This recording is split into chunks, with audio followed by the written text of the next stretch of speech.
Shakin' shit up. Ooh, shaking shit up. Shakin' Shaking shit up. shit up. Shakin' shit up.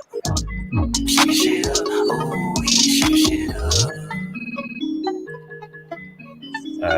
One more time.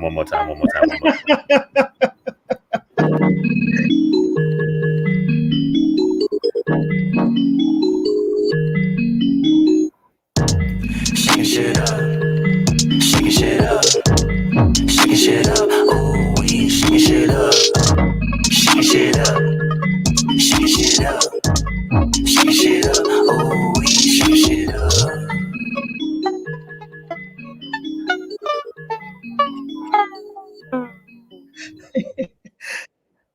Thank you, Mike Al. Thank you, everyone, for joining us for Shakin' Shit Up. I am your host, Mike Sharon Nyree Williams. I was about to say, and my co-host for today is Michael B. Maine, and he'll pop in a little bit later. But he's also on the technical side in the back. What is Shakin' Shit Up? Shakin' Shit Up is about sharing stories, creativity, and exploring the messages within them. This event is the fire-breathing conversation you want after you hear dope shit or see dope shit or experience dope shit, right? You know, you go to a movie, then you get your friends together and you start to talk about how good the movie was. That's this place right here. And that's what we're going to do today. We're going to bring together two dope artists to talk about their visual arts work and their media work and how they're moving in community and see where the conversation leads us. So welcome. For those of you who haven't experienced Shaking Shit Up before, welcome to Shaking Shit Up. Now, how does this work for you? So I'll start the conversations with our wonderful guests, but you find the comment box and start to make your comments. Your comments might pop up on the screen. We may actually talk about what your comments are. So, yo, it's an interactive conversation. So let's interact. And what's up, Courtney? See, Courtney already said, get it, Sharon. See, what's up, Courtney? Glad you here. No doubt you are in the building. Appreciate it. So that's how the comments work. That's how we go throughout the show. We're going to have a good time today. So let me introduce to you my first guest. You see, so my first guest, I asked, how would you describe your work? And he said, my work is a manifestation of what I feel. It is an extension of my essence. I create from a curiosity of what could be based on what I envision. If the energy doesn't manifest itself in the creative process, then I will allow a piece to sit until the time is right and the energies are aligned. I just want what I create to spark a conversation, which will bring those not even seeing themselves into art more in tune with their own creative side. Ooh. And then I asked this artist, what are three things people should know about you? And he said, I started digital art a year ago. So what you see is months of continuous hours of practice. Two, I work alongside Elevate PR management firm and the Hatchery Co-op on artistic endeavors. Both companies are ran by women in the Renton area. That's dope. Love it. And three, I am an ambivert. And I'm going to have him tell you about that. So please welcome to Shakin' Shit Up for the first time, Charles, the original Spur, Connor. What's up? What's up? How you doing? I'm groovy. I'm That's groovy, what's baby. up. I'm like You Frankie groovy, Lyman. Groovy, baby. groovy, baby. Yo, tell me about you being an ambivert. So honestly, that was something that I didn't know anything about until my sister, Boo. She made a comment about that. She brought it up because you hear a lot of people, they consider themselves extroverted or introverts. So they're either one side of the spectrum. So apparently, an ambivert is a person that has the ability to be one or the other. So depending on the situation that you're in, if you go someplace public, you want to turn up and you want to vibe with everybody, you want to be the center of attention, you can do that. But then you may also be a homebody and you just stay to yourself. So when you see certain people like that, they're like, oh, you didn't seem like the type of person that I would even think will go out to a function or anything like that. It's because they have the ability to blend with either side. So they can be quiet, keep quiet as kept, or you see them and they right in the middle in the thick of things. So either way it goes. So apparently that's me because I can be a chameleon on either side. Cool beans. And then tell me about your work with the, tell us more about the Elevate PR Management and the Hatchery Co-op. So that is one of my friends called her Fancy. Her name is Francesca Vargas. And her and a group of women down in Renton started the Hatchery Co-op because they have a space down there called a River Valley Cheese. If you've ever been there, they serve, a lot of cheesecakes and things like that. So they turned the space in there during the pandemic when they weren't able to do classes and cooking classes and things like that. And they opened it up to local artists and vendors around the area. So it allowed them, especially like somebody like myself, who at the time before COVID hit was getting ready to, I was producing art for Raw Seattle for that event, which that was going to be kind of like the big event in Seattle, hundreds and hundreds of people, different artists, different styles, mediums. Then COVID hit, shut everything down.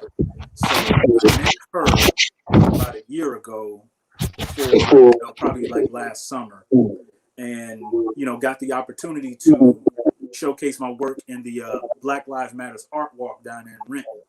So I had a couple of my paintings in some of the businesses down there as well. And so me and a few other artists like myself would always, book dates as vendors down there in the building, in the hatchery. And they created the hatchery for those like-minded individuals, for creatives in the local areas. That way they can, showcase their work. They can sell their work as well. So it still allows you a way to, to reach out to the public as well, and have opportunities like that where you can do things like art walks, specifically have your work showcased in local businesses. And even if you make jewelry, different products and things of that nature, you may actually be able to collaborate with a local shop or business and sell your wares out of their stores as well.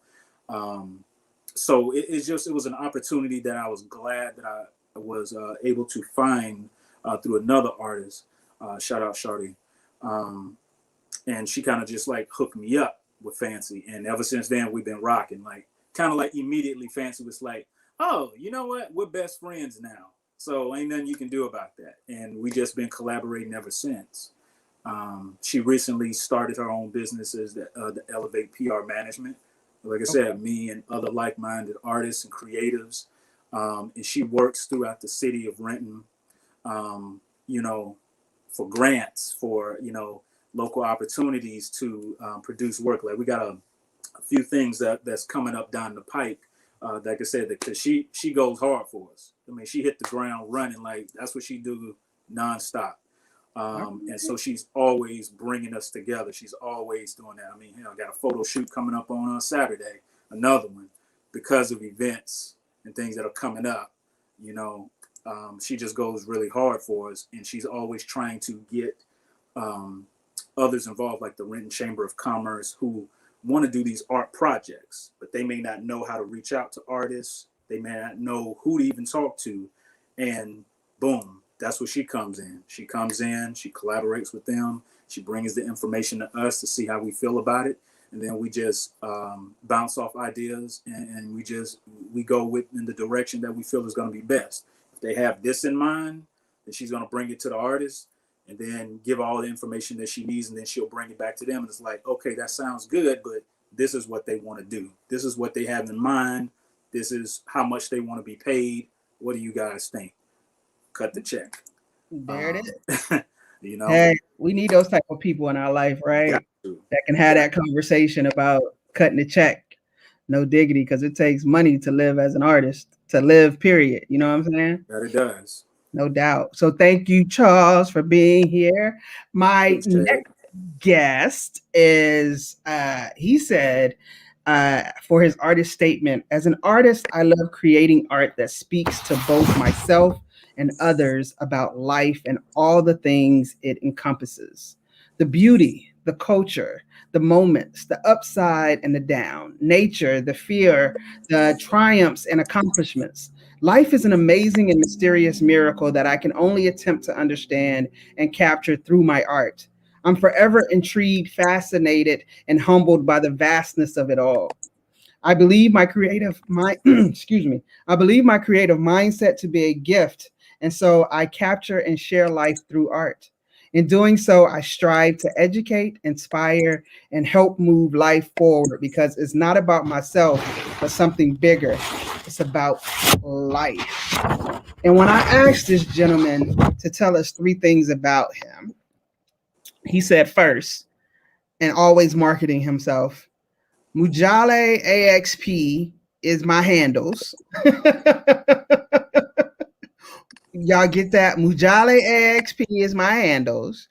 Two, Outside Think is my other handle because I have my own business and I'm an entrepreneur. So, you know, I'm promote myself.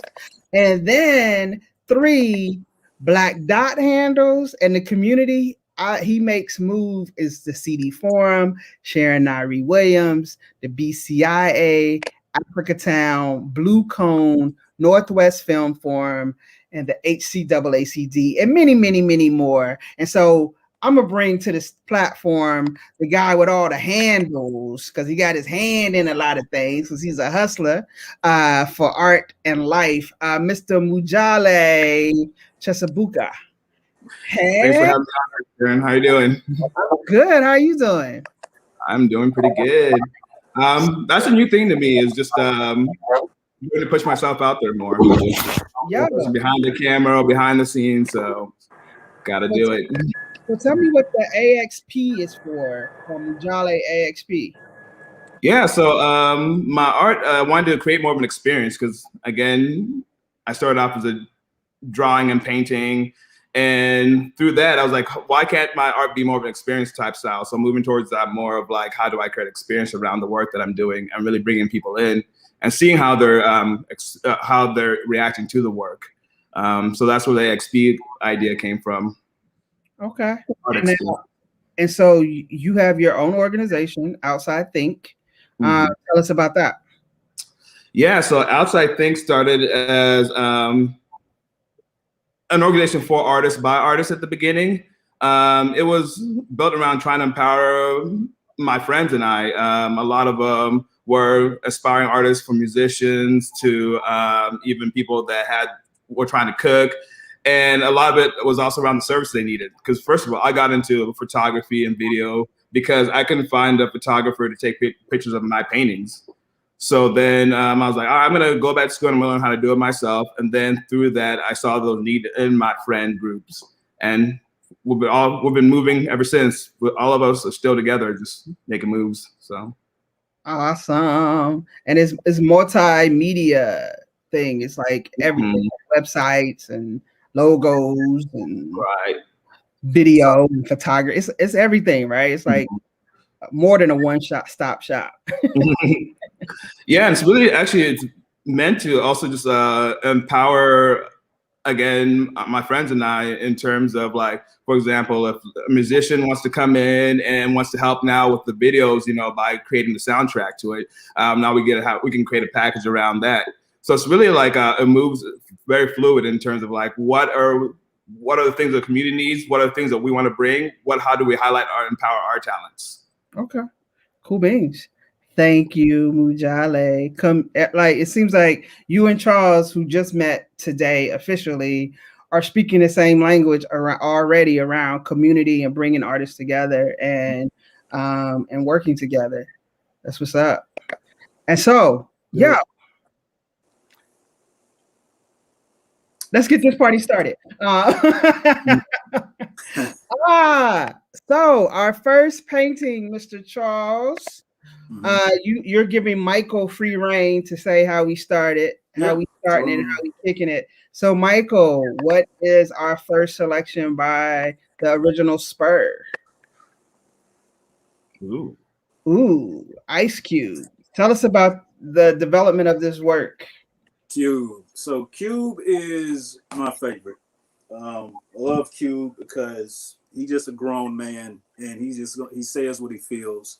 And you really, nobody's really speaks contrary to that. It's like everyone knows that about Cube, ever since the days of CIA and NWA. He was always the one that said what everybody else was thinking. And when I got into digital art, I came up the same way. I came up drawing. I learned how to draw Ninja Turtles. I came up drawing whatever I saw. So when I switched into digital art, it was kind of a necessary thing to do because of the pandemic. This is early on in the pandemic, so everything is shut down. This is probably around April, May time frame. Everything is really shut down last year, and it was like I was stocking up on canvases because I was always painting, but I'm seeing this other idea. I'm looking online. I'm always seeing artists doing digital drawings, digital portraits, digital paintings, and I'm like, I could do that. I got the funds, but I've never owned an iPad. Never did it, never tried it. And so I just kind of, I was like, yo, let me go get ahead and grab this iPad Air 3, spend the money on that. And then I started speaking with other artists like, yo, what program are you using to do these portraits? They hooked me up with, they told me about 2 different ones, Autodesk Sketchbook and Procreate. Sketchbook is free. Procreate costs about $10. Both of them are really, really well, really good platforms, have a lot of different options, but Procreate is kind of like the go-to, honestly. And so I started off practicing on Sketchbook, and then I sat down one day and was like, I really want to just get my hand at doing a portrait. So this picture is like the first real digital piece I did when I was actually trying to do something. Like I said, I know how to draw. So I'm like, I just got to learn how to figure these shortcuts out, figure out the sensitivity of the pen and everything. And I just kept going with it. And it came out looking like that, more, all blended.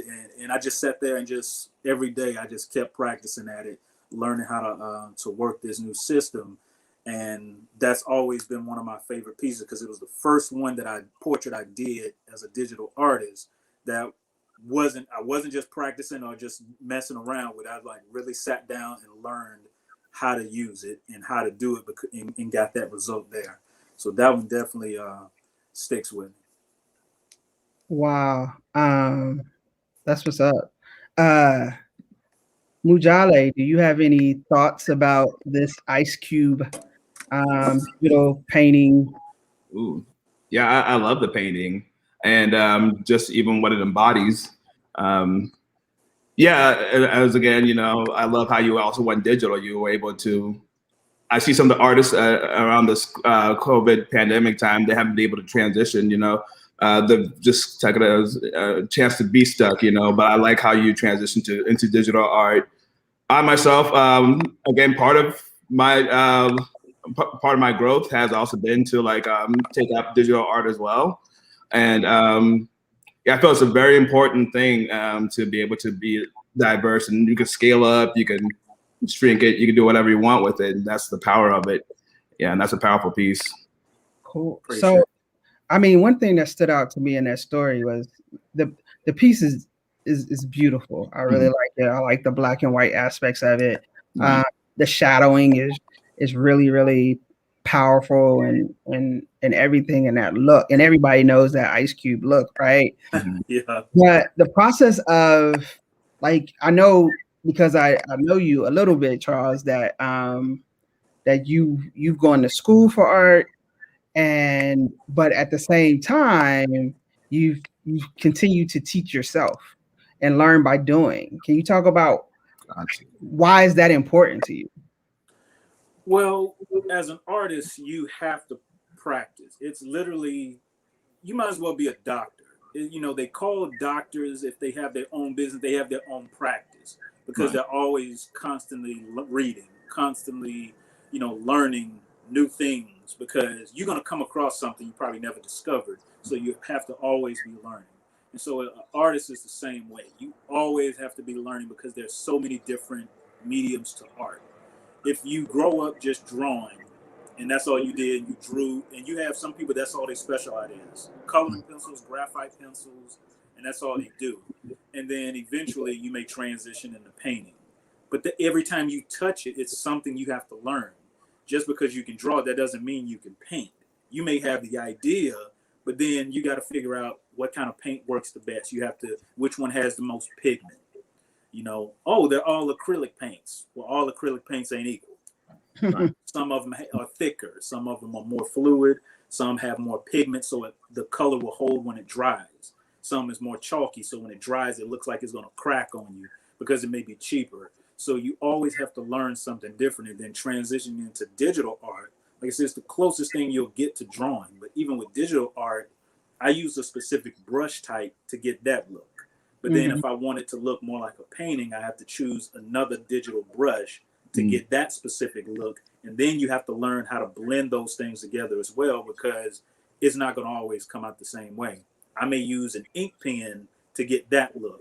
But if I want it to look more like an oil painting, I can use a specific brush to get a different look to it. And it's every time you touch it, it's a different thing. It's a learning thing.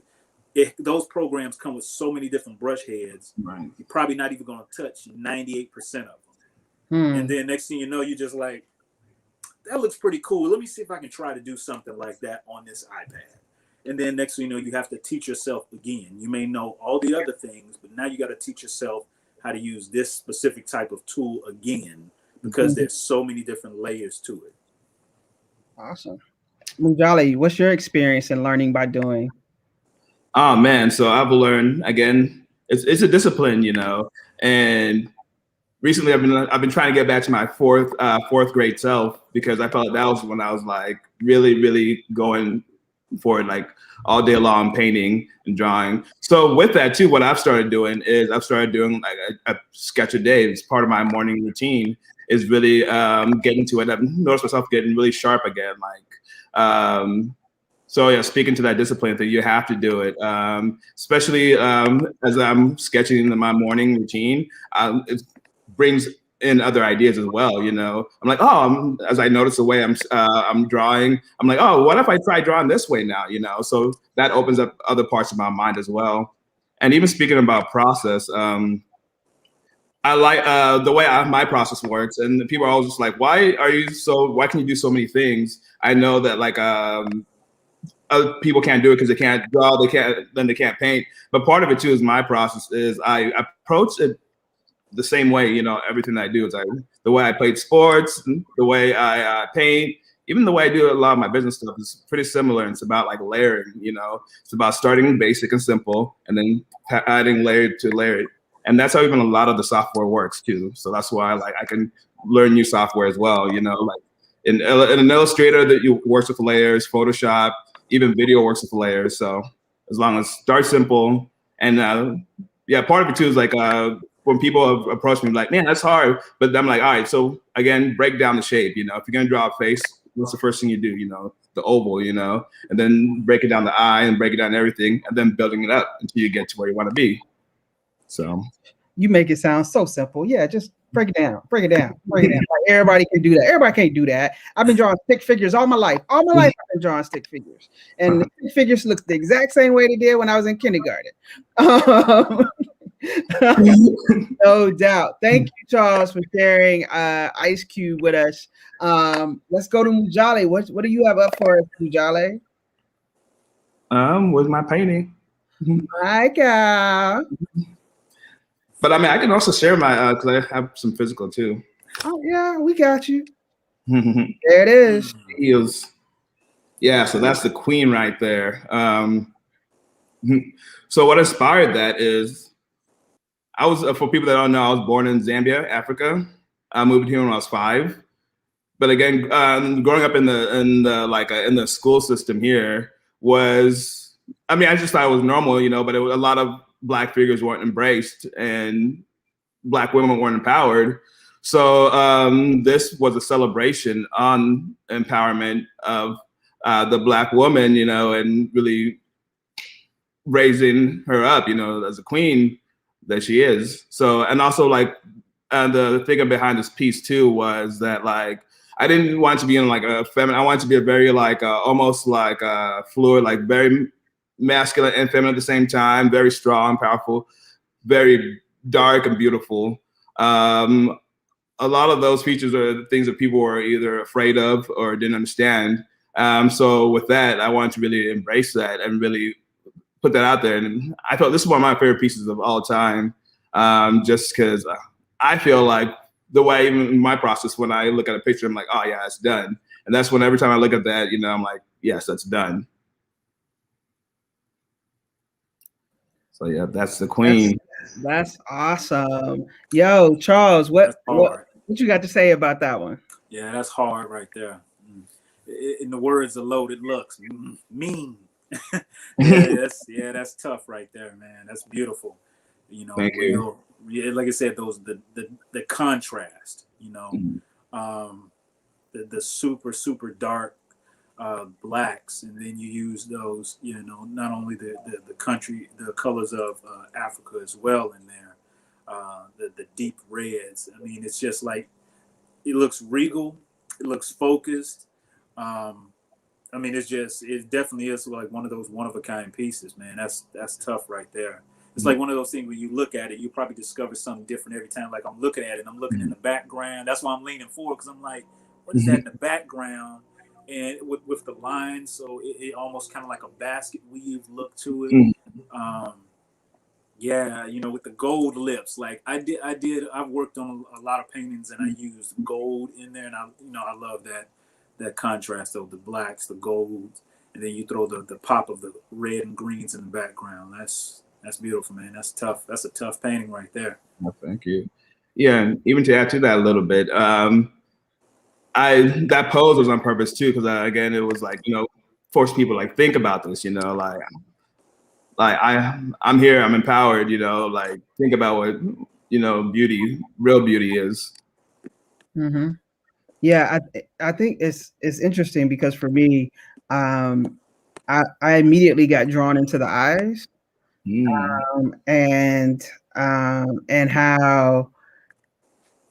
how like you can tell there's something going on in there, right? And how you highlighted it with the yellow around the eyes was really good for me. I guess that's why it drew me in instantly. But also, right, as a woman, it's always like as women, we always thinking ahead, right? So like, what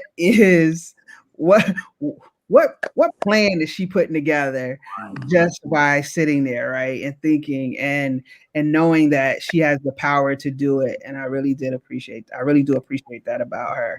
It's her power, no doubt. Yo, welcome. Eva, who's a spur head. I like that, yo. That's what's up. I got Team Sharon, you got spur heads. That is happening.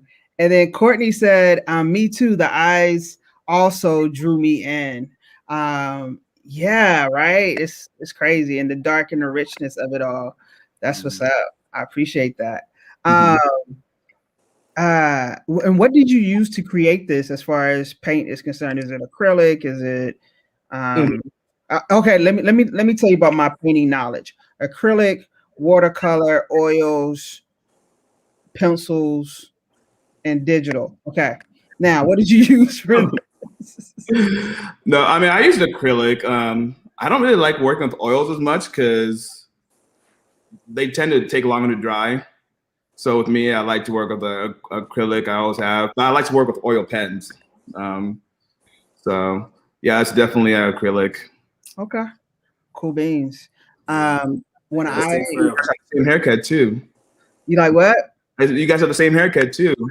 We do. You know. Queens. Hey, get it. Hey.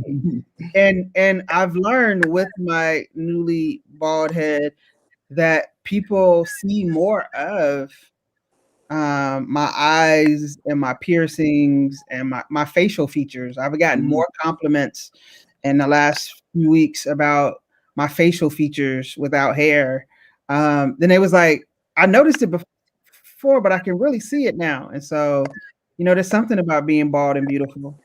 Eva says there's a sense of symbolism to me. How we would embrace about ourselves had our culture not been touched or tainted, stolen, and used. Yes, Queen. Yes. That's beautiful. Yes, definitely. Thank you. Cool beans. So let's go to the next one for Mr. Charles, what you got for? Well, Michael, what you got Yeah, for? Michael, what you bringing up? Ooh, I like that. tell us about this one. Okay, so this piece here, which for a lot of people, what I'm gonna say is probably gonna be kind of like news flash, or breaking news or something. So I sketched this out digitally because that's what I started doing a lot now. It's like sketch it out digitally to see where it's gonna go, to see what ideas I may have, and how I want to lay it down. And so I had this, just came up with this idea. I seen this picture of this woman on IG, and she had this really dope haircut like that.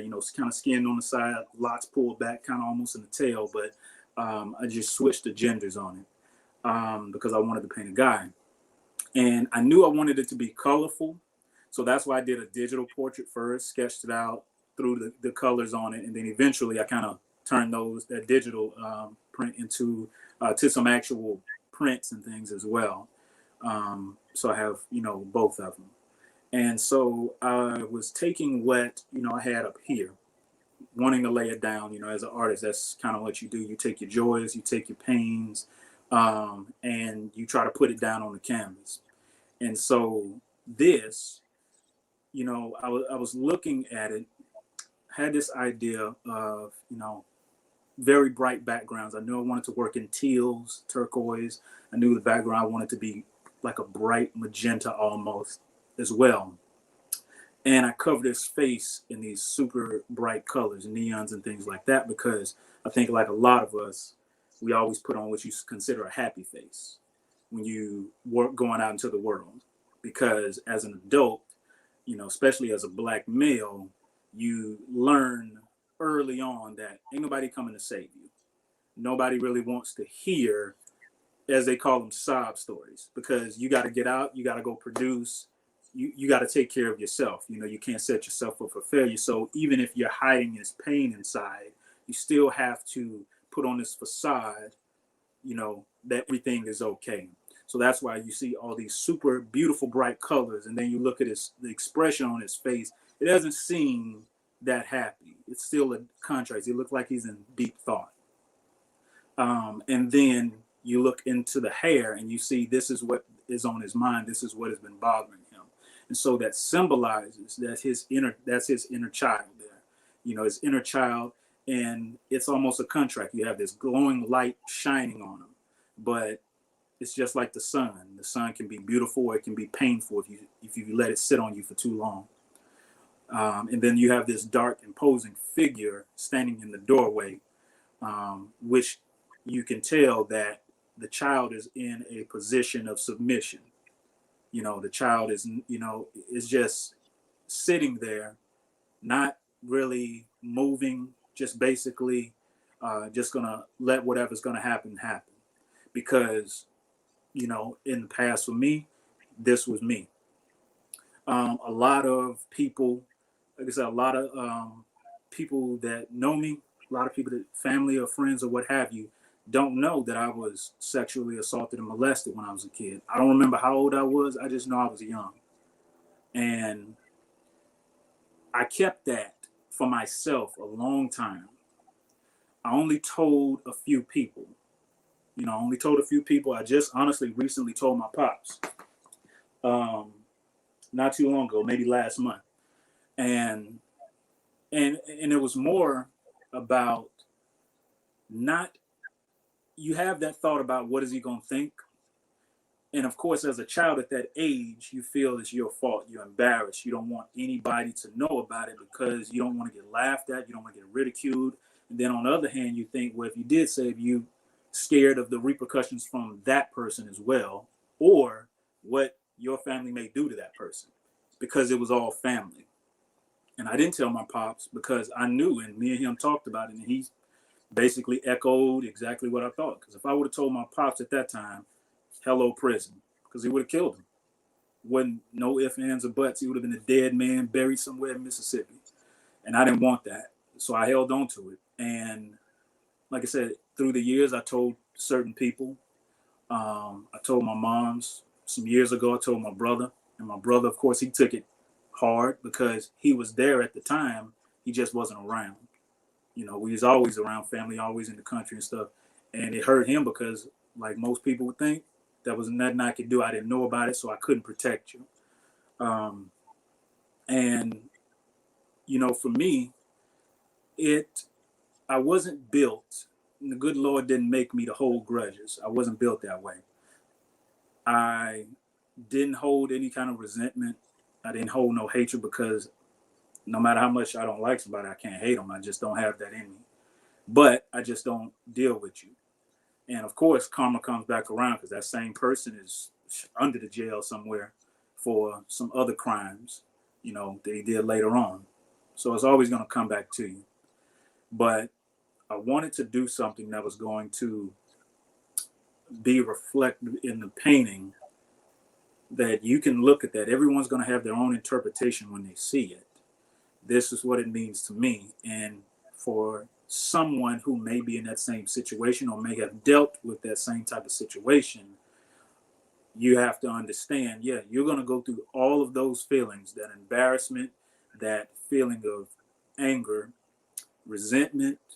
You're going to feel that if you say something, then people are going to think less of you. You know, there's a possibility they could think less of you. But in your own time, you should say something. You should always say something in your own time. Like I said, I waited this long. I'm 37, and I waited this long to say something to my pops. And I mean, he didn't bat an eye. He just echoed my sentiments. Yeah, son, you're right. I would have went over there and killed him. Now, of course, it hurt him because he didn't know about it. He couldn't do nothing about it. But he didn't hold on to it either. He was just like, I'm just happy you said something to me, even now, because it was something that bothered you for all those years. And of course, don't ever want me to feel like I can't speak to him about anything, because that's just the type of man he is. But I knew back then, if I would have said something, it would have been a wrap. And I didn't want that on, because, like I said, he would have been gone. But yeah, this, like I said, that piece means a lot to me. I know that there are plenty of people that have dealt with the same thing, and not everybody, I don't know, I guess not everybody's going to be built like me, that I can deal with it. I can speak to other people about it, even if, you know, like I said, you in your own time, you speak to who you need to speak to. You know, because I know other family members who have dealt with similar things growing up. And like I said, I know there are people out there now that are still dealing with those things. And in your own time, you should speak to somebody. Nobody can force you to speak about it. But in your own time, you definitely should speak to someone about it, especially those that you care about. Because if the pandemic has taught us anything, tomorrow ain't promised. And so if you have a moment, speak to those people that you care about, and tell them how you feel. If something has happened to you, if something hasn't, just tell them how you feel, you know, because you may not be here tomorrow. Wow, thank you, Charles, and thank you for Ooh, that was a powerful story. Thanks for sharing. Yeah. What Mujale said. Thank you for sharing and your vulnerability to have that conversation here. We really do appreciate that. Yeah. And I love the message, right? In your own time, you deal with it the way that you have to deal with it. Yeah. Like that piece. As you were even telling the story, I was seeing that in the piece, and I was seeing, again, I'm a layer person, so like I was peeling back the layers of this piece, because I was looking at it from afar at first, then as I look closer, there's I see there's the child kneeling, there's the person opening the door, whether it be that person that violated you, or is somebody just checking after you afterwards and just see what's happening. I see the journey too. I like the color you see. I see the pain from it as well. Also, like, that's bold of you to really bring that out. If that is the person, that moment, you know, that's very bold for you to even bring that out. Because now, even reflecting back on like where I'm very thankful for my grandma and my mom, because they saved me and my sister from like a similar situation where a childhood friend, we were me and my sister used to play at their house. The dad always like kept asking us to come over to the house when my friend wasn't home. So then one day we were like, man, because he's like, we got candy, so you can come over with your sister, and we got candy. We got this. We're gonna play video games. So me not even really knowing what's happening, me and my sister were gonna sneak over there, and we're just gonna have a good time playing video games and eating candy. And then on my way sneaking out, then my mom just like looks over at us, and she's like, "What are you guys up to?" And we're like, "No, nothing." And she's like, "Oh, what are you guys doing?" And then finally, I'm like, I just told her, I'm like, my friend's dad asked us to come over here, and we're gonna play video games over there. And she's like, "Where's your friend?" And he's like, "Oh, he's at his mom's." So she's like, "Oh, hell no," And then she went and told my grandma, and then they were like, like they were like, "In fact, you're never going there ever again," type situation. Mm-hmm. So I just even imagine the heartbreak, because if something would have happened to me and my sister, it would have been double pain because of like, now I'm like, oh, I like let this happen to my sister. I should have seen it. So just now, even as an adult, like replaying that, like that was a lifesaver in my opinion. But yeah, it's a powerful piece, and I'm sorry that happened. And yep, just keep doing what you do, and like, yeah, keep playing story. I understand this is a space right now that's been created.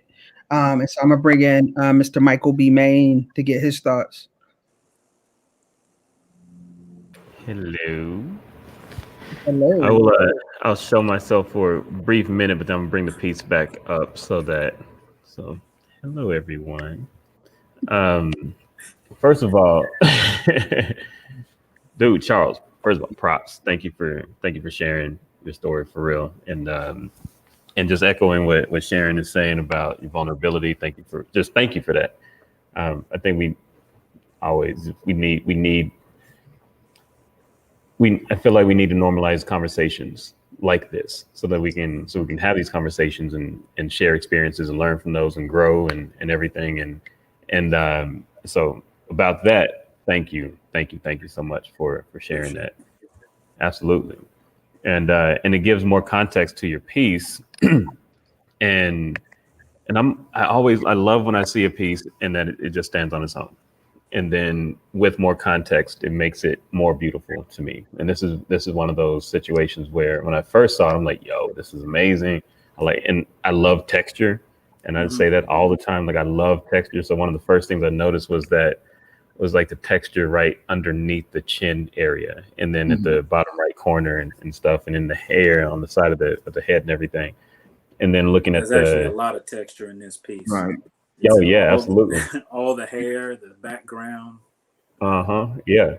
And for me, a lot of times that texture really represents, like we're talking about layers and things, but it really represents the complexity of a piece and not being afraid to play around with it, dabble with it, and really literally build things up and take things away and show all that, and the way the light plays with it and the color and the gloss and shadows and all that. Like I just love seeing all of that together.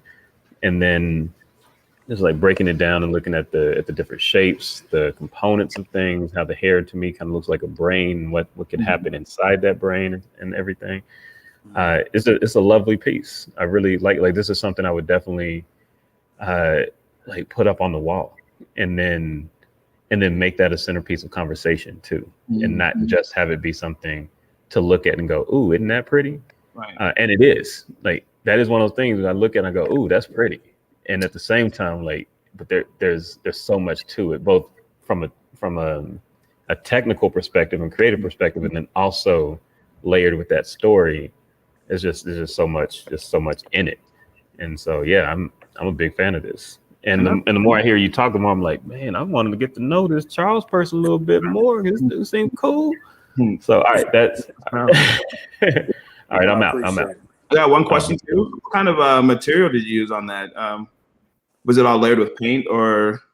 Nah, it's I use Liquid-X coarse modeling paste, and they're just their modeling paste. I love Liquitex modeling paste, and so I use that on the background. Kind of creates this, these borders, but I use it on the background, and then I use the coarse on the inside of the hair, and I actually kind of layered it when I was doing it, so it's almost like waves in the hair. But I use the modeling paste inside the dreads and everything, so all the dreads have modeling paste in there. But I usually, what I'll do is you can either do it one or two ways, either layer it down and then paint on top of it. But I find it better to just mix the paint in there and then put it down. That way you won't miss any creases, any crevices, or anything of that nature. So you just mix it together, and then you can just layer it down there. So that's what I did for the hair. Whatever color you plan on using, just mix the modeling paste with it, or the coarse paste with it, and then you can put it down that way. Perfect. It's powerful. Awesome. And if anybody's interested in purchasing work by the original Spur, please go visit his website, theoriginalspur.com. But so thank you, Charles, for that. But let's get to these comments. Courtney says, love this piece. I obviously have a lot to say here. Laugh out loud. That's why we here, Courtney. That's why we sparking conversation. And then it's Eva Ego said, it's almost like he's asking himself, now do you see me? Almost like he's needing to see himself.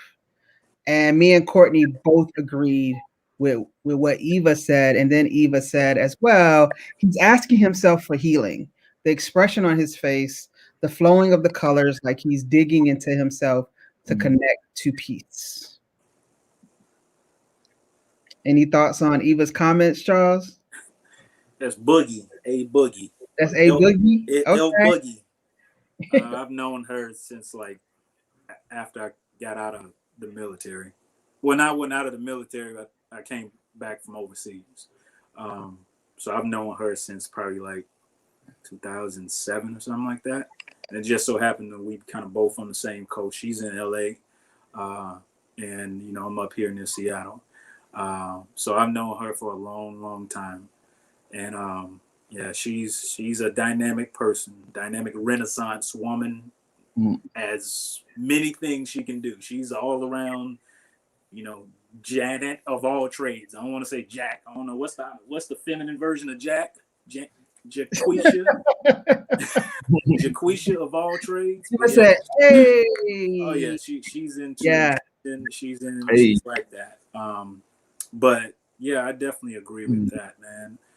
Like I said, it's just one of those things that I needed a way to put it down. I had the idea, I sketched it out, and I just wanted to make sure I got the colors first, because I'm like, whatever colors I was going to use, I wanted it to be vibrant. I know I wanted the background to have that teal, that turquoise magenta look, because I'm like, those are going to be super bright and it's going to pop. And then the message is going to be super dark, contrasting everything else that's going on around them. How long did it take you to paint it? Huh? Sorry to cut you off. How long did it take you to paint it? I probably worked on it for maybe a week, because I usually work on a lot of stuff like, after work and then on the weekends. So keeping it consistent, I'd probably finish it within a work week, and probably finish touching it up, wait for it to dry, and then varnish it, usually during the weekend. Cool. Because like I said, I definitely had the ideas. I think the last thing that I actually did was all the colors on the face, because some of those colors are neon. And when putting that on top of the brown scheme that's underneath it, which I painted it all brown, detailed it, and then painted on top of that. So sometimes I'd have to wait for the neon to dry, come back with another layer of neon, so it would be more opaque instead of transparent. So that's the only thing that probably held it up more, was just waiting for some of those colors to dry so I could come back on top of it. Awesome. Cool. Thank you very much, Charles, not only for sharing your work, but also sharing your story. Appreciate that. What you got up next for us, Mujale? Bring it up, Michael. Okay, what we looking at right here? What we looking at? Oh, we seeing your whole collection. Is that see that? That's kind of hard to see for me. Yeah. So the reason why I showed that is that it's actually the coloring book. So this is the coloring book I've been creating. Oh, there you go.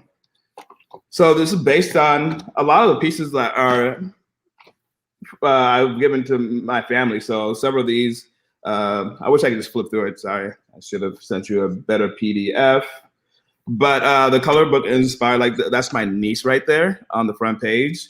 And actually, so for Christmas this year, what I did with my family is I gifted them paintings, original paintings, because for my mom's been asking for a while. She's like, how come I don't have a painting, you know? So I'm like, that's a good point. Like none of my family really has any of my paintings. So I did that. I gifted them all paintings, and their reaction was priceless, you know, better than I imagined, you know, like family members are crying, they're happy. My brother was jumping for joy. I'm like, whoa, like, you know, it's like even better than, I remember when they were little, my brother was little kids, you know, we all got them like really cool stuff because we're like, they're gonna have the best Christmas ever. And they had better reactions than that Christmas. So that felt like really, really like powerful to me. And so with that, what I did too is I'm like, because my background is also like in teaching as well. So I'm a teaching artist.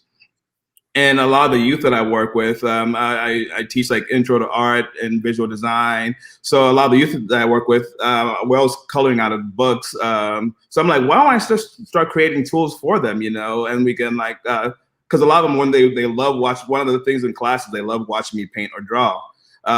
So with that, I was like, all right, now they can actually start owning some of the art pieces as well and being encouraged and inspired to also like create their own out of it. So a lot of the pieces are original pieces in that they're all original, and you can see them on my website. And with that, now you can paint along with a coloring book when it comes out. So I mean, I wish that you guys could see the pieces that I could talk about each one of them, but it's kind of hard to see. But yep, I will be having them come out pretty soon. So, can you hold a couple up to the camera? They're actually like original paintings. Oh, like your book? Yeah, yeah, or yeah. I don't know. It's kind of so here the paintings.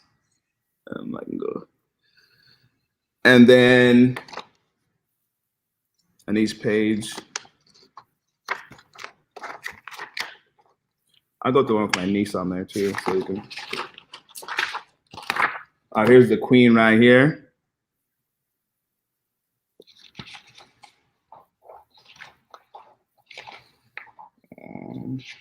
I also did a piece about Mansa Musa.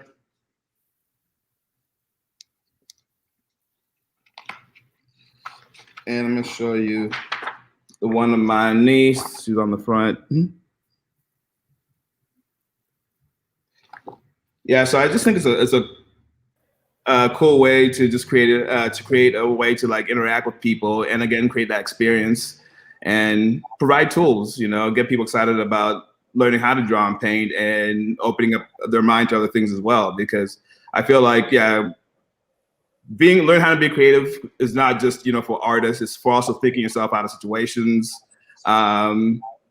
That's what helped me in this pandemic time. I was able to pivot, and again, like be inspired. So, okay. Well, for me, is it like paint by number? Because because I might mess it up if it's not paint by number. I mean, part of it too. I was thinking of doing paint by number. No, I'm messing with you, yo. But for real, Charles, get up in here. What do you think about the coloring book, man? That's dope. It's funny because that's something that I've been thinking about recently as well. Is that because I have a friend in Alabama, AJ. Because she's her sons and everything at home, she's a dope artist. She would draw something on Procreate, print it out, and make coloring book pages for them. And I was just like, that's a really cool concept. And so that's something I had been thinking about recently as well, is creating a coloring book. I'm just trying to figure out what kind of characters I would be wanting to do, how I would want to do it, if I want to be, and what kind of age group I'm looking at as well. But yeah, I love that idea, man. That's dope. You know. Yeah, it's fun. Yeah. And I love the fact that each piece also has meaning as well. It's like it has meaning to it. Yeah. It's just not just a random, oh, this is Right, a person, right. you know. So that's dope. I like that. Yeah, and my our friend Mujale Felicia texted me. Was loud. Hey. Said, the coloring book is a fresh ass family jewel. No doubt, because you know, growing up, I mean, I don't know about you and Charles, but finding a coloring book like this for us by us Right. was unheard of, right? Like, Yeah, I never saw one. You're not gonna see one. I mean, the closest ones that you're gonna find is Black Panther. Still, right? Still to this day, right? Black Black Panther, no doubt. So, if you would like to get this coloring book, they go to mujaleaxp.com, correct? Yeah, that's gonna be, so it's gonna be dropping at around mid-June. Okay, mid-June. So you keep a lookout, keep in touch with Mujale on his Instagram and things of that nature, and you too can have this coloring book for your family. And Eva said, yo, this is rare. Totally rare. No diggity, no doubt. Yo, that's how we get down. Charles, you got something else for us? Yeah, let's say Mark probably can bring that one up. Ooh. Playboy Tut. That's what I named that one, Playboy Tut. I had always wanted to paint a pharaoh. And then as I was drawing it, I'm drawing the crown, I'm drawing the cowl and everything. And then as I'm doing this, I kept seeing paintings of skulls, and I've seen like colorful ones, just different ones. And I was like, man, now I really want to do a skull for some reason. It just kept sticking with me. And I was going to do a pharaoh, and I always envisioned drawing like this, doing this pharaoh, and he was going to have some lokes on. And so once I started thinking about painting a skull, I just kind of molded them together. Drew the skull on top, I put the lokes on it and everything as well. It actually has jewels in the crown as well. I like glued jewels on the canvas, like rhinestones on the actual crown as well. And so outside of, using the different paints, the metallics, had to do, a couple of different things, mask and tape off the area so I can get the darker red tones with a little gold spackle in there as well. And came up with Playboy Tut, instead of just regular Tutankhamun. I wanted something to be real funky. So I combined the cool pharaoh with the skull and, put the gold teeth in his mouth with the lokes on. So I just was like, yo, that's going to be funky. And sometimes it's just like, I'll just have ideas like that. I just want something different, something dope.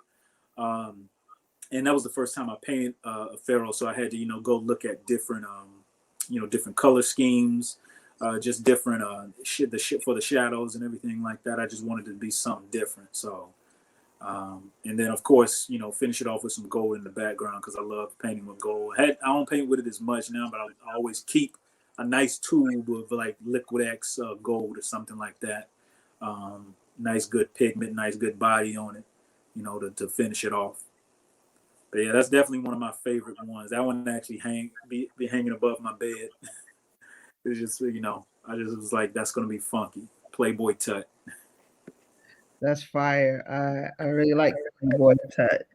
What you think about it, Mujale? Man, I love it. Like the Egyptian theme. Yeah, it does remind me of some of my African pieces as well. But I love the mix. Like, it almost has like an old school hip hop type vibe. Yeah. So yeah, and I love even the combination with like what inspired the skull. Mm-hmm. The skull. I was gonna use brown colors anyway, because I didn't want it to just be like a white skull. Mm-hmm. So instead of using like whites and grays, I decided to use browns because he still is African. So I wanted to go that route instead. Like I said, I use like a metallic golds and just kind of blend it like with yellows and stuff on the teeth as well. So in person, it has a metallic shine to the teeth. Yeah, I really love also the royalty theme as well. Really, What inspired the red in the background? I wanted something, you know, I didn't want it to just be plain, but there's this this abstract artist. I want to say his name is John Beckley. I think he's French, but when I started transitioning, just trying different things, going into abstract art, he uses a lot of masking tape. Like he's always just, you know, to do his abstract pieces. And I wanted to do red and gold. I already had that in mind, but I thought the red would just be by itself, would just be kind of basic. So I taped off the different areas and I went for a deeper red on some of those other areas there as well. And I kind of dabbled a little bit of gold. So in the big strip of the red, there's actually gold laid in there as well. I just took paper towel and just dabbled some gold and red in there. So it's kind of mixed in there with it. But then, you know, and gave it more depth. It gave it more body as well, as opposed to just having gold and then just red. Now you have multi layers of red as well, adds a little bit more deepness to a little bit more richness. You know, plus, you know, plus when you mix, you know, when you have gold, blood is always close behind it. You know? Gotcha. Yeah, because it also even reminds me of like the Nile River and the story of Moses and like. See, you see that? I was gonna say that, but see, you right on time, because I was thinking I was about to say that whole biblical tale as well. But you're right on time with it, so you get that. Yeah. Wow. Look at y'all. And Eva said Tut was black, brown fits the royal profile. You know? Yes. And then throw the lokes on them, you know, gotta have the lokes on them. No doubt. Michael B. Maine, what do you think about this painting? First of all, Sharon Nyree Williams, I don't see that you only asking me to provide my comments on Charles's pieces and not Mujale's. I don't know what you're afraid of, but I see you, Sharon. I can't with you. Oh man. First thing, the gold specs reminds me of, especially in Mujali brought up hip hop, it kind of reminds of old school hip hop. It reminds me of it reminds me of the Technics 1210 M5g turntable, because if anybody knows that, first of all, it's a beautiful turntable. They stopped making it about 10 years ago. I'm mad about that still, but it was like an iteration of the 1200 MK2 or M2Ks.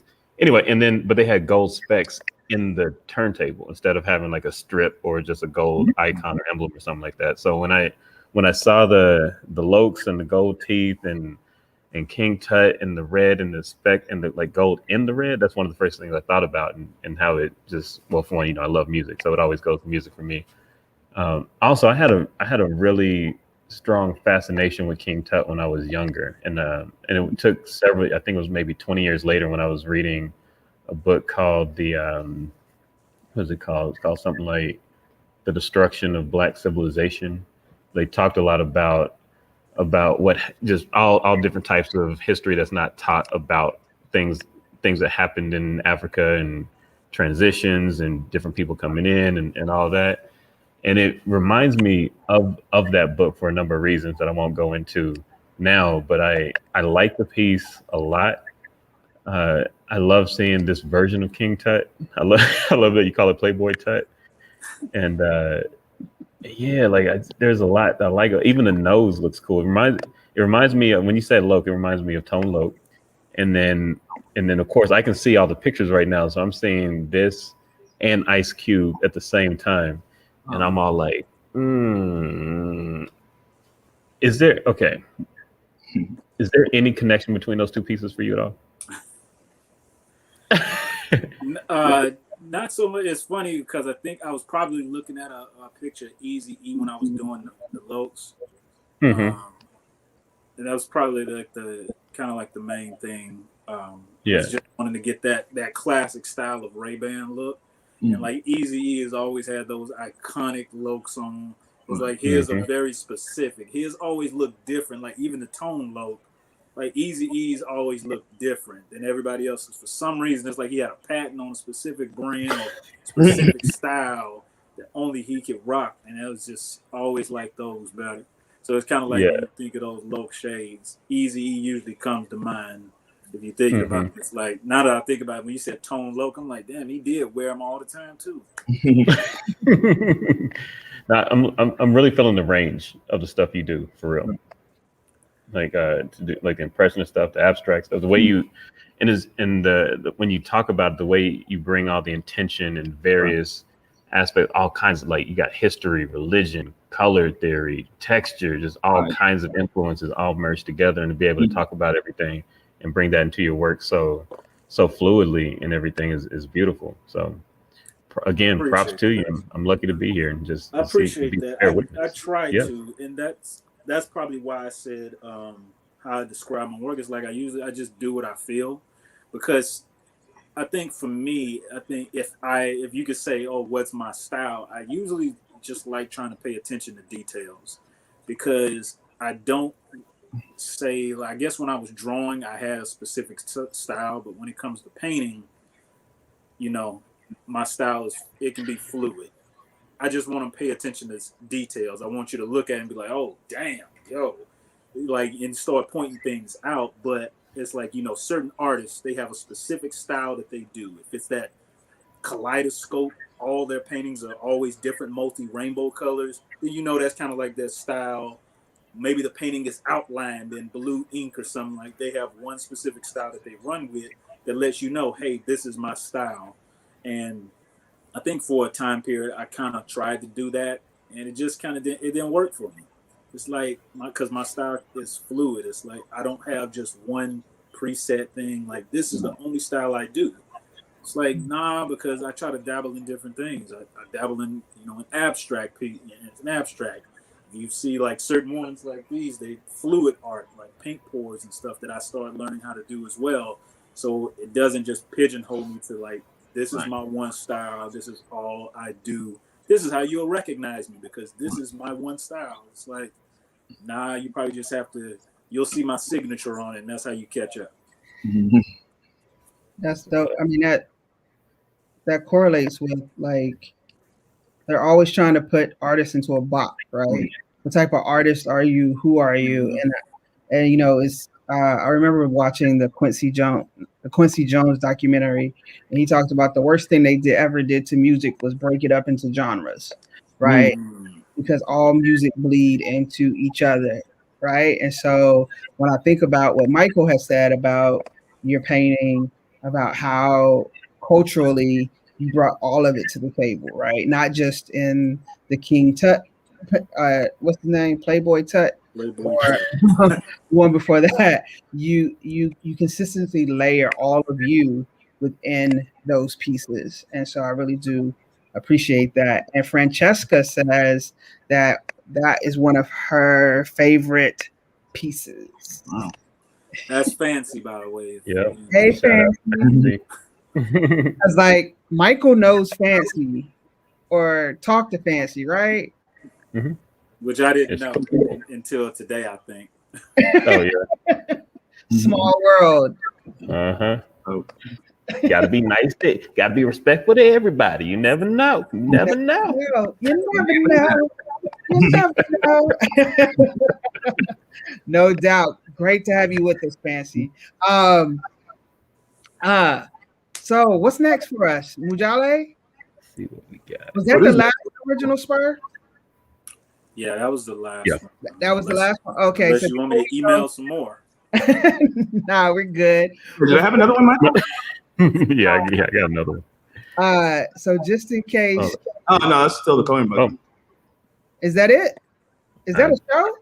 I think that's all I have. Is there anything? That's all we get. You know what? Let's be emergent. Let's see. Is there let's see what I got. One last one, but while we're waiting to see what's popping, I can say this. Yes, Mike Out is my fave. And Eva says, amazing artists. Y'all are dope. So if you love our amazing artists, there's a couple things that you can do for me.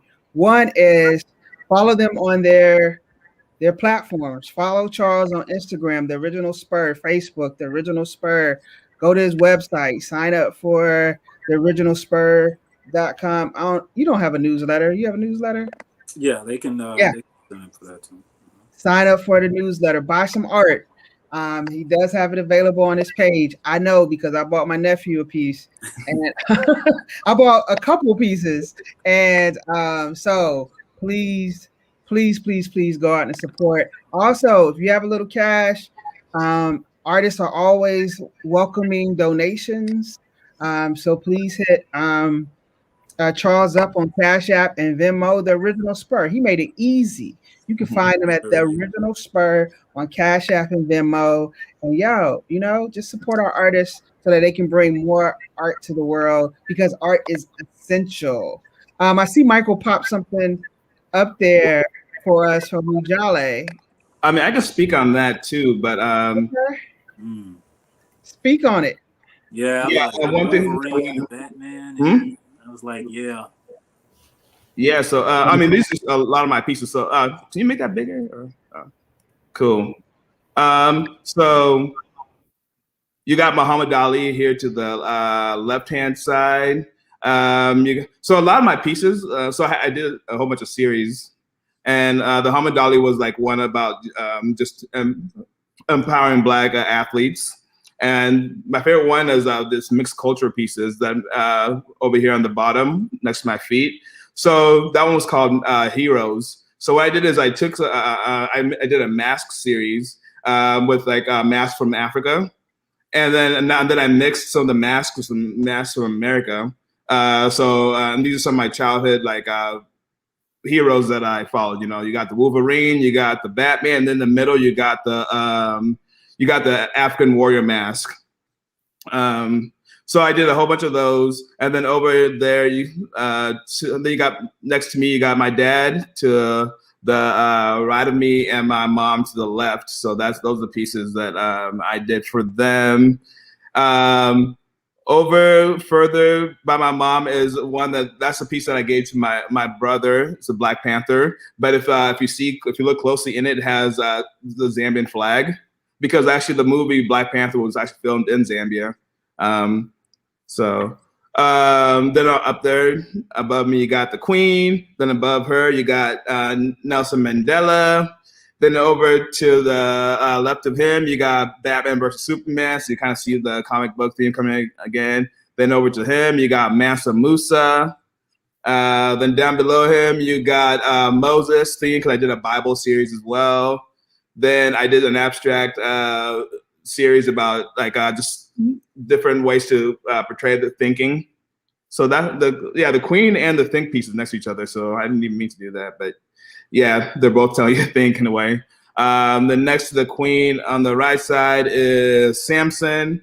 Then next to Samson is so we went in. So it's actually based off some of my students that I was. Some of my students came to a rally, and in that rally they were holding signs. And I ended up taking a picture of them and putting it was in the, like, we used it for like to advertise a class as well. But with that too, it was powerful because they became part of some of the pieces, And so now I gifted it to their parents. The original painting is actually based. So one of the kids, his name is Walik. He's White King's son. So they I love the reaction when I gave this to them. And then over to that side is my niece. Down below is an album cover for one of my friends, Rahel B. She's a musician, talented, dope musician. And then next to her, it's Queen. So that was paired with the Mansa Musa. So I did another series about like Black royalty and Africa and a lot of it around Egypt as well. Then above that, you got Sean Kemp dunking on Kevin Durant. So that was a revenge piece after the Sonics were moved to Oklahoma. So then if you look closely at the picture, you got GP way in the background. And he's looking at Sean Kemp like, why'd you do that to the kid? He's just a kid. So I just love, a lot of people love that play on that. And a lot of people get it, and I love that, And then to the left of him, you got you got Bruce Lee, and then to that we got We the People. So just again unifying, like symbolizing, a marching of all the people like walking towards a better day. That's also another series I did where I painted like God's hands in all the colors of humans. And I did another one with Adam and Eve like that as well. So yep, we got a lot of pieces. Awesome. You do have a lot of pieces. Charles, you got anything to say about Mujale's collection? Eva that's Eva funky. loved the Ali piece. Oh yeah, that's funky. Honestly, that's probably the reason why I'm posted up where I am. I was like, I like that idea. I'm gonna put the camera so we can have some pieces. But yeah, it's like right off the rip. The first thing, of course, I saw was the Batman and the Wolverine with the African mask in the front. I'm like, that's funky. I haven't seen anything like that where it's like you made them also look like African masks as well. So I'm like, that's funky. Yeah, Boogie pointed that out. The Ali. I seen the one that you said, the ones that's next to you, your mother and your father. I was on your page and I seen that. I was like, yeah, that's dope. You got a real dope style. The Ta-Nehisi Coates, Black Panther. I like that. That's dope. I didn't know it was shot in Zambia, so that's funky. I like how you merged that together. Yeah, man, I get the Sean Kemp dunking on Kevin Durant because people still hot about the Sonics being gone. Like that's something that ain't gonna never get let go, man. Because it's like, yo, with the Oklahoma City, that could have been us, and I'm like, that's not gonna get let go. And then if you do get another team, it's like, are you gonna call them the Supersonics? Right. But yeah, I get that. I was like, damn, Sean Kemp dunking on Kevin Durant. That's dope. Yeah, man, you got some funk there. The one next to I guess the two kids holding the yellow sign. I saw that saw that one on your page as well. I like that. That's dope, man. It's it's like you have these powerful images. And I like how on a lot of them as well, it's like you'll do the background very minimalistic. Right. And then you just like focus here, focus your eyes here. And then it's a dope contrast because the background is kind of like a peach, almost coral color. And then you're focusing on all the bright colors in front of it. The sign is bright yellow because it forces your eyes to focus up on this. So I definitely dig that, man. I like it. And of course, you got the queen sitting right above you, the black and gold. Yeah, I like that, man. That's funky. Cool. Thank you.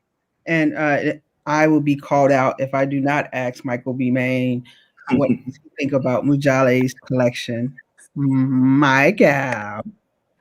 Man, don't worry. It's Sharon, Nyree Williams. I'm gonna be nice. I'm gonna be nice. Like, no, I know. Wait a minute before you go, Michael. Eva said definitely has a powerful art form. Go ahead, my gal. What you got to say? The thing that really stands out for me about Mujale as a human and as an artist, and that really comes through in your work, is that you're so grounded and rooted in community, and it seems like a lot of this work is so close to you, and not just like, oh, this is something that's on my mind, but it's something that's really in your heart, and then how you show up in the community.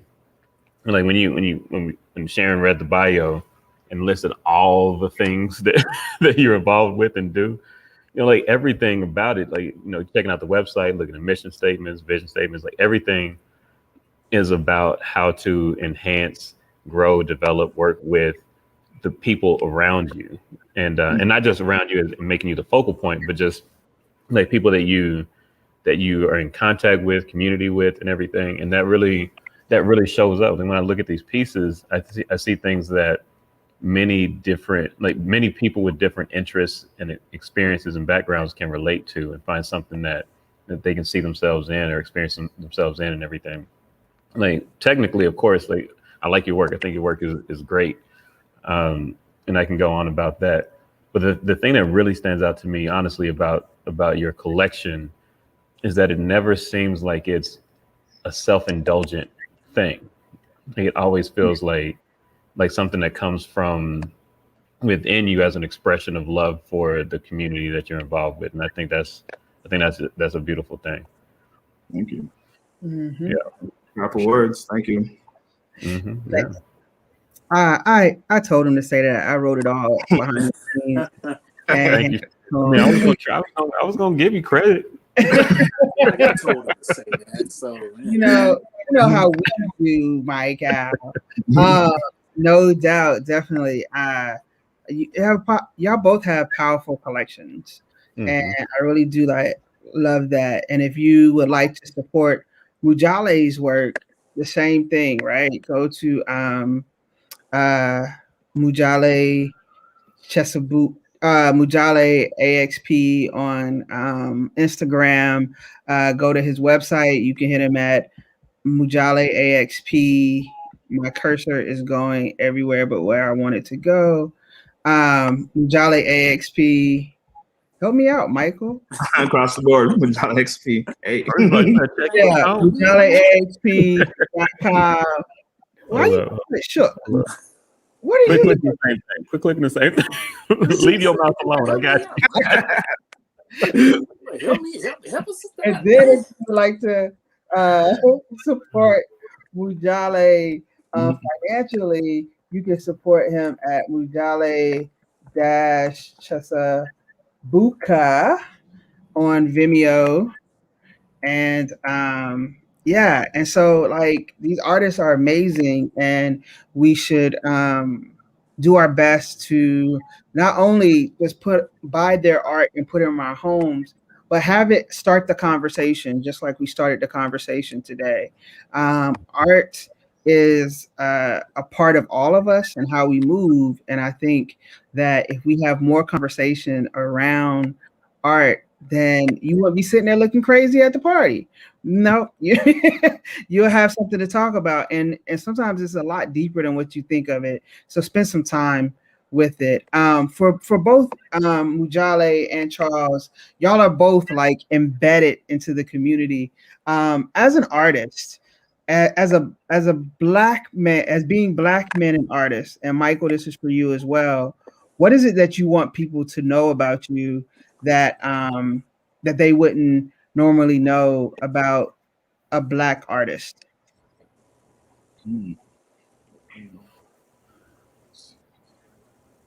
Let's see who's going first. Who's on first? We'll let Michael go first.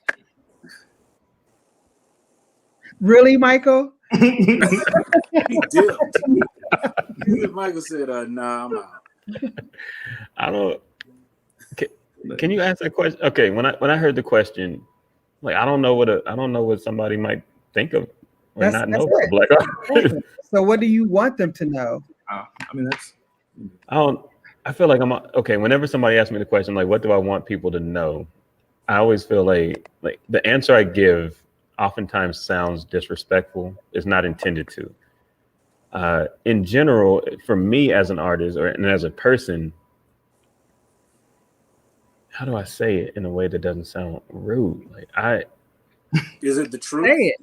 Yeah, it's like I don't really care. Truth, you know, like I'm not really caring what they know or don't know about me. So if it's the truth, it's not. I would think that in general, I feel like oftentimes black people are dismissed in all kinds of things, because like I feel like the measure is a measure of how white can we present, how white of a, like art is so judged in whiteness, like how European can we make this thing look, how technically, quote unquote, technically perfect can we make something according to how we have been taught by Eurocentric education and art education and theory and things. And so what I what do I want people to know or think is, I would say spend time with the pieces. If you can, spend time with the artist. And that doesn't necessarily mean physical time with the artist, but it means like really understanding where the work is coming from, why the work is coming from these places. Do some research, like look at context, like understand, and not just look, like listen read, experience. What is the context that these stories are coming out of and these arts are coming out of, and really taking time to understand, like, what if this piece doesn't look the way or sound the way or smell the way you or me or whoever might expect it to be, that doesn't mean that it lacks merit, that it lacks skill, that it's not quality, and that, like, it is what it is, and it is what it is, and that is fine, and that's cool. Also, I get tired of thinking that every time a Black person produces anything regarded to art that is autobiographical, and we oftentimes give, we the collective, we people on, especially in this country, give, and I want to say white folks, but non-Black people much more freedom and to be agents in their storytelling. And when something comes out that's whatever it is, we're often, like, I remember when Beyonce's Lemonade came out, the first thing, all the stories are like, oh, this is about Jay-Z. I'm like, maybe it is, but maybe it's not. Maybe this is something that maybe this is just a manifestation of creativity or something that she's heard or lived through or not experienced, but whatever. And so I think that sometimes we just need to hold space to, like, yo, Black folks are creative too. And a lot of the things that we take as valuable came from Black folks in the first place, or at least in collaboration with, or in close proximity to, or close community to. So now I'm getting all deep on your answer. I'm like, I don't know if I have a response, but you gotta respond. All you gotta do is get me frustrated, and then I'll go on forever. Don't worry about it being hurtful. That's why I was like, is it the truth? Yeah. Right. The truth, then So, yeah, be nothing hurtful. It's like, if exactly. you got hurt by the truth, then that's on you. And what, deal with it. Yeah. So it's less to know about, like, me as a Black artist, but just as Black people in general. Like, yo, and I'm not here to beg for or ask or beg for consent or for permission to exist or permission to create. I create, and then if you like it, cool. If you don't, that's cool too. But at least know why you like it or don't. and that's it. I'm done. Thank you for asking the question. Yeah, what I thought of too is just the art. I want people to take away the art of creating value. A lot of people think that, like, what made me start to even feel empowered and really pursue this as an artist is when I realized that I was valuable and my work is valuable. And I don't need other people to like tell me that. I learned how to create it for myself, and then through that, now people can start seeing it. I think even us as, like, Black folks, we've always relied on somebody else to create value for us. Even in Africa, you can see a little kid playing with diamonds that nobody cares about those diamonds, and then somebody came in there and they thought it was valuable, so they created that value that the whole world adopted. So with that, if we can create value, if we learn how to create values for ourselves and our community, then we can really start to move things. Yes, you can be that shoe designer. Yes, you are talented. Yes, you are a good painter. Also, like affirmations as well, as telling yourself you can do it. You can be that. You can create the next cryptocurrency, whatever it is. So with that, even in the paintings, I'm like pursuing is like how to empower people, how to understand, let them see that they're valuable. Even in the past, I've been to shows, around when I first got started, whether like, oh, like I was even like at I was displaying at like a Black event, where because they're so used to seeing artwork like this that they even just they put their like drink on my painting, just because they're like, oh, like I see this all the time in our community.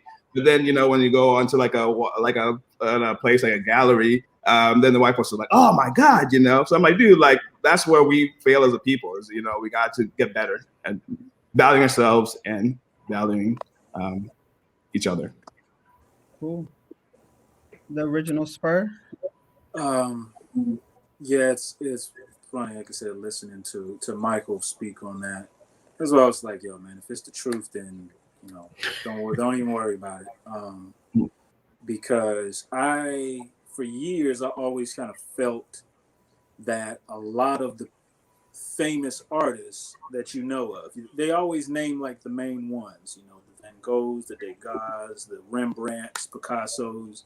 Anytime I would look at things like that, I'd be like, a kid could have done that, but either you were in the right place at the right time for that creative explosion, and then, you know, your reputation just preceded yourself. Like if you're, you know, just this really super dope artist, but then if you do like a little half sketch doodle thing that look like you did it on a napkin, that doesn't mean it's a genius move. And it always bothered me because it's like, I'm over here and I'm like, all I want to do is create dope shit. That's it. I just wanted to, like, I didn't even think about selling anything because my journey to get back into painting, it took me years because of my own version of PTSD. You know, war didn't make me jump on the ground because I heard an explosion. It took away the ability for me to create the things that I envision up here. So from going here to there, there was a block in between, and it took me years to chip away from that block. And all I wanted to do was create dope shit. So when you start having people asking and inquiring, like, yo, how much is that? Would you sell that? And then, you know, your thinking starts to change. And it's like, I like doing what I do because I want to create something dope. I want it to be, like I said, I want it to spark a question or a conversation. I want people to look at it and have questions or just be like, yo, man, there's so much stuff to pick away from this. But I don't feel like I have to go Jackson Pollock. Like what, you know, a lot of artists is really the reputation that you're banking on because, like you said, somebody put a value to it. And so it's supposed to be brilliant. But how many times have you looked at something, you be like, that shit is kind of garbage, but you can't, nobody's going to listen to you say that because, oh, it's this person, they have this reputation, it's worth $2 billion. And you're like, how? But as Black artists, then you create something. And like you said, you should just be able to create what you want. That's why I create what I feel. It doesn't have to have an elaborate story behind it. It doesn't have, sometimes I just want to create something because I think it's going to be funky. I mean, my latest painting, you know, it's a purple line with teal dreadlocks with gold teeth. It's just funky because I did a painting like that a year or so ago of a woman and a lion, but the lion is purple. And I was like, I want to do something like that, but I want to have dreadlocks. There ain't really no story behind it. It's just dope. I just thought it was going to be funky. You know, it's sold. I got to ship it off, but it's just like, yo, I wanted to be creative. It doesn't mean that inside me is a purple lion and it's struggling. It's like, oh, man, we just like doing dope shit sometimes. It ain't always this super hard thing. I know being Black in America, for some people, it's like, it's the pits. But you're like, yo, man, we out here. You know, we doing what we want to do. We being creative our own way. And we just want people to appreciate that as opposed to being looking at, like I said, sometimes you look at pieces just because, like you said, it's in a gallery and you're looking at it like, oh, it's so exquisite. Oh, you can tell the artist, his feelings. You're like, it's a gray slab with a black dot on it. Like, what the fuck are you talking about? But I'm over here doing this dope shit and you just like, and walk on. You're like, hold on now. What the, inquire about mine? Look, what you want to think about it? It's like, you know, every time I paint something, I'm not thinking of my ancestors, but I just want to create something that's really dope. I want people to look at it and just be like, yo, man, this is funky. Like, when you look at graffiti, are you seriously thinking about pain? No, you know, these people, they wanted to get up. They want to be all city. They want to create something that people are going to enjoy. Like, when you look at it, you like, that is funky. That's fresh right there. I want to do that shit too, just on canvas. I want to do some funky stuff. I want to do some fresh stuff. And then, yes, when I do that piece that actually means something more to me than just being dope, like I showcased, then you'll know there's going to be an impactful story behind it. Like, this means more to me for this reason. But then you can have that. You can have two sides of the same coin. One of them is going to just be on some dope shit. And the other one is just like, yo, when I was painting this, I damn near cried. Mm-hmm. We can have it both ways. We don't always, it doesn't have to always be a struggle in the artistic endeavor just because you're Black. Right. You know, every art gallery that a Black person does doesn't have to be named Manifestation of Tears. You know, it doesn't have to be that. You know, sometimes we just want to be creative and free out here and do what we want to fucking do. You know, and want you to enjoy that. Yes, sir. I second that emotion. Eva said, I would want them to know that we as Black artists paint from experience and emotion, not someone preconceived notions about how society feels we should be as artists.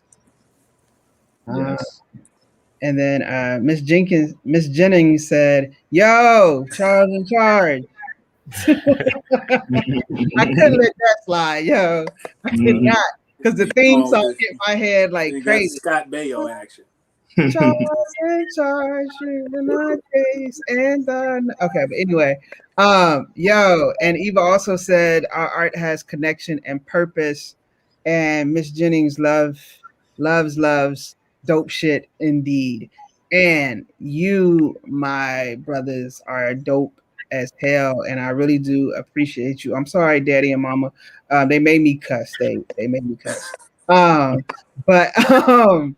But thank y'all very much for sharing your time, sharing your art, but more importantly, sharing your stories with us and your journey. Please, everyone, please support Mujale at mujaleaxp.com and support the original Spur.com as well, and the original Spur, and Michael B. Maine at michaelbmaine.com. Yo, buy their work, put it on your wall, support them, let them know that you're feeling what they're doing on their IGs, because you never know when an artist need to be picked up or all that. Hassan is in the building. My guy Hassan says, my guy Michael B. Maine, it was good to hear you drop science on the art game. Thanks, Hassan. No diggity. So I appreciate y'all. Thank y'all for taking the time to shake shit up with us. Mujale and Charles, don't you go nowhere. You stay right there. The next Shaking Shit Up will be June 17th, where we will be part of Michael B. Maine's and Langston's, the new nonprofits We Out Here event. And we will have our guest, Reagan Jackson, author, and Mr. Marcus Green from the South Seattle Emerald. So it's going to be a dope conversation. But you know what? We shaking shit up. Thank y'all. I hope that tonight that we gave you the fire breathing conversation that you would have if you had some dope shit. Don't let the conversation stop here. Take the conversation out in the community. And we love y'all. Michael B. Maine, hit us with the theme song by Good Stuff.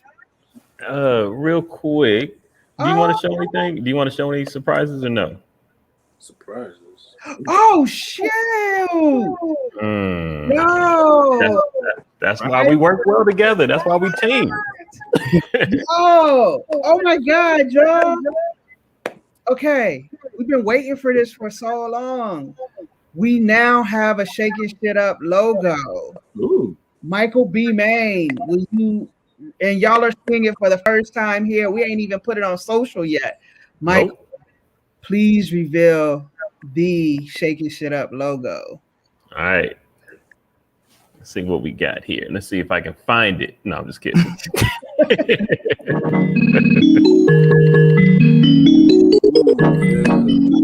Dope. Damn, that's dope. Shaking shit up. Shaking shit up. Shaking shit up. Oh, we shaking shit up. Shaking shit up. Yeah, that's crazy. Shaking shit up. Oh, we shaking shit up. Yeah. I know I do this every single time, but Here it comes again, y'all. one more time. Yeah,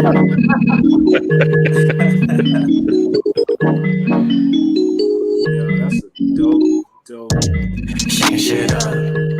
Shaking shit up. Shaking shit up. Oh, we shaking shit up. Shaking shit up. Thank you, Renee. Shaking shit up. Oh, shaking shit up. Yay! Yo, special thank you to Anjali for creating our logo, for good stuff, for creating our music. What it means that we have a logo means that we're gonna change. We're gonna take Shakin Shit Up from just being this video show to being a podcast, and we'll have some merch, all that good stuff. So Shakin Shit Up, Shakin Shit Up, ooh wee, Yeah, that's a Shakin Shit dope Up. logo. That's funky. Hassan said, nice, real shit, speak, heal, inspire, and teach. And that's exactly what we just did today here on Shaking Shit Up. This will live on YouTube, Facebook, and on my website, SharonNWilliams.com. So shake your shit up. Shake your shit up.